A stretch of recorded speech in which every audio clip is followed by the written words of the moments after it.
This home has been in this neighborhood and been a good neighbor for 50 years. People like the way it looks, that it's integrated into the neighborhood, the roof, the lines, the profile, the materials.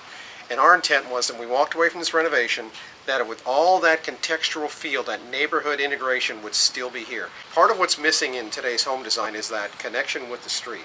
What we try to do is most neighborhoods have lost that distance. And that distance, that magic distance, is about 12 feet from the street. That's where your neighbors will interact with you on the street. Anything further, there's this sense of private space that no one wants to cross, like no man's land.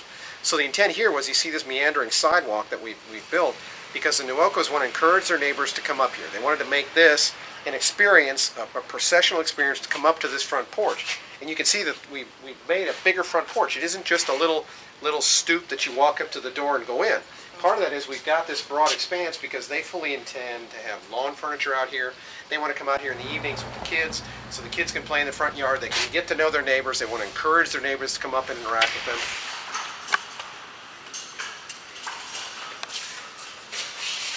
So here we are inside, and while there are pieces that are existing, effectively what we did was we took everything down to the structure and left the structure. The floor was here, there's a crawl space underneath here, the roof structure, the wall structure, and we stripped everything down so we could come back in and put in new wiring, new mechanical systems, new lighting systems, and then refinished everything. Let's look Sure, at the kitchen. let's look at the kitchen.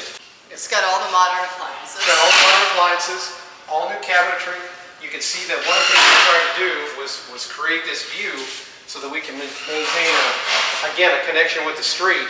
And you've got this wonderful just daylight, and you've got, as you're here working in the kitchen, you don't feel like you're...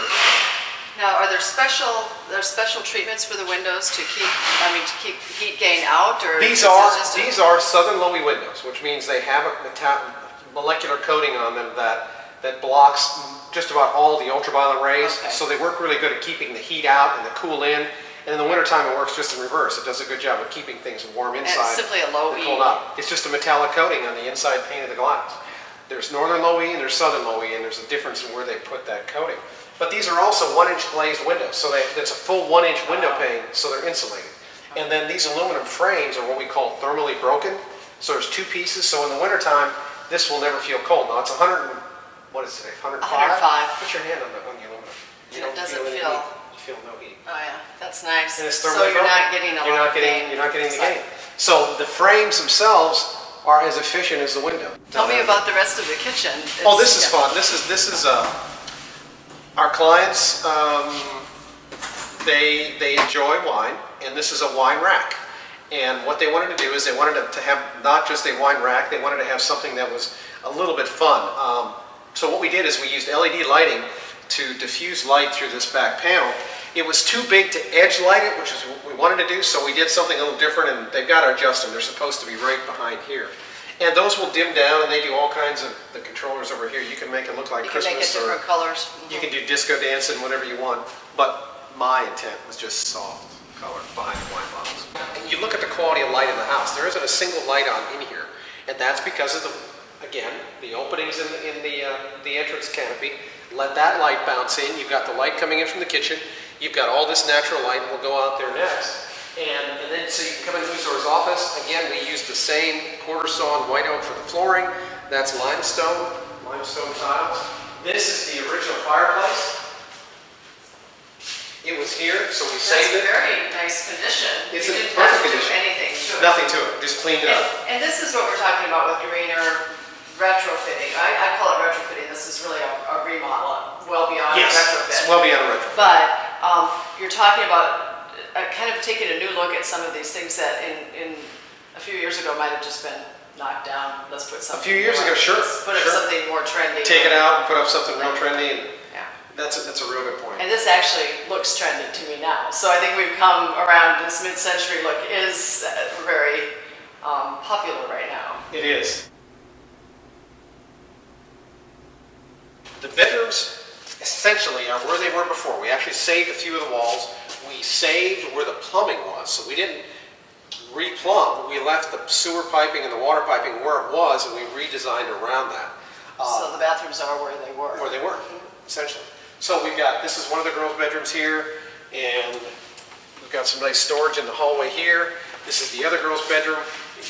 You might want to take a look at the steel in here. This home was designed, originally built by a fellow who owned a steel fabrication plant in Fort Worth. So a lot of the structural steel, there were columns and beams and steel joists. So we left that, and then they built the walls in between. Well, this is some of the structural steel that was here in the home, and there's some more in the guest room, and we'll show you that too. But we left it because it's a nice design element. We just incorporated it into what we're doing, and it's a nice historical, contextual sort of thing. So I really love this area, this kind of a, what do you call this, a foyer area? It's kind of a foyer, sort of an anteroom. If you look right at the end of the corridor there, that's one of those original steel doors. All the windows in the home look just like that.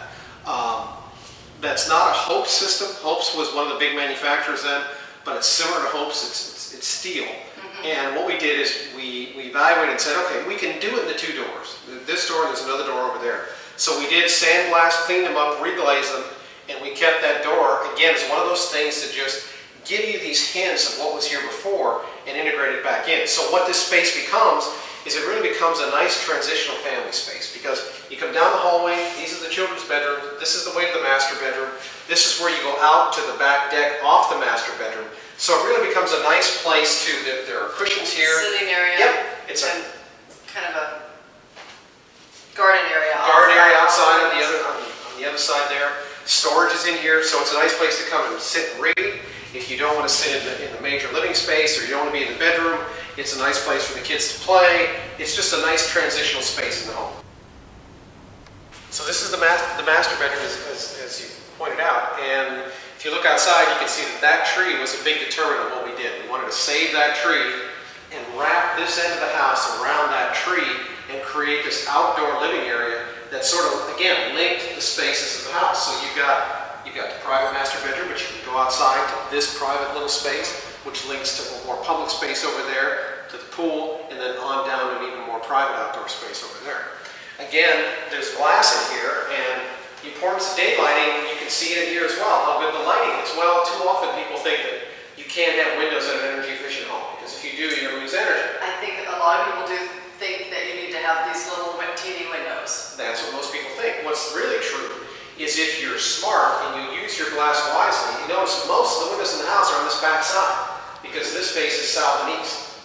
On the north side, we have very few windows, and on the west there are none. So this is the great room, so to speak, that's right behind the kitchen and dining room. And again, you can see the importance of natural light. Those windows were here, as these were, the spaces, and we just simply reglaze them, put a door in here so we can go outside, and we'll go there in a minute. But those windows were covered up. They were covered up with pegboard, so it was dark in here. It was really strange. And as soon as we pulled those down, the owners were like, wow, what a difference that makes. Yeah. And it goes back to the same thing I said before. That's the north side. I don't have to worry about shading those windows. But this faces south, so you can see what I've done with the overhang. So again, we get nice natural daylight, but the direct, intense summer sun is shaded out. And if you stand here, you can kind of see how this sort of all starts to flow together. So you can flow to the kids' play area, into the exercise room. This is the great room. There's Uzor's office, and you can see that direct connection. And he's got a view right to the outside. Is that going to keep it more energy efficient, this openness? Absolutely, absolutely. Be easier to control the temperature. Yeah, absolutely. The airflow is just much, much better. All right, so we'll move out to the backyard, and what's unique out here is this fun gazebo. This was here. This is an original part of the home, and I felt it was so, it's kitschy, it's fun, it's almost a little bit carnival-like. Yeah. But it's really unique, and it's here, and we're going to be painting it. We're going to paint it in Mondrian colors and accentuate the playful nature of it from the fireplace. For our viewers. Mondrian was a painter during that whole Impressionist period, and he painted very geometric-looking patterns of blocks and rectangles and squares and lines in primary colors, mostly blues, blacks, whites, reds, yellows, and that's what we're going to do with this. And when you see something like this, don't you kind of, doesn't a part of you kind of jump up and down that you have this great thing Absolutely. to reclaim from 50 years ago? Yes, to try to do that, to try to create that, sell a client and building something like that new, Yeah. would be almost impossible. Yeah. But it's so playful. It's just such a, it's almost childlike joy. No, I love it. And just Yeah. playful. So when we get it all painted up, it's really going to be an And this is attractive the piece. fun of redoing. It is the fun. a You house find this these way. nuggets, these beautiful little jewels that are just there. And if you can find them, you can enhance them, accentuate them, and it really does make the house unique and different. I know. I'm sold on that gazebo. It's awesome. And then, what of we course, did you here, saved the trees. we saved the trees. We saved all the major trees. The bricks we're standing on, there were a number of brick walkways and brick walls all through this backyard. It was almost like a maze. So what we did is we didn't want that. We wanted to open the backyard, but we salvaged the brick. So the brick we're standing on is, we didn't buy any papers. These were all salvaged from the yard. So this is kind of the community space. And this is off the master because this is sort of a place where they can come out. You can see that's very public. It doesn't have much intimacy to it. It's a public space. You're going to move through it. That's kind of the really quaint evening fireplace, sit around, have that sort of experience. But this is where you'll put... Is this morning coffee then? This is morning coffee. This is morning coffee. This is evening. Come out here and unwind. You know, they're going to have some furniture out here. If the kids want to goof around, there is a path. His girls like to roller skate.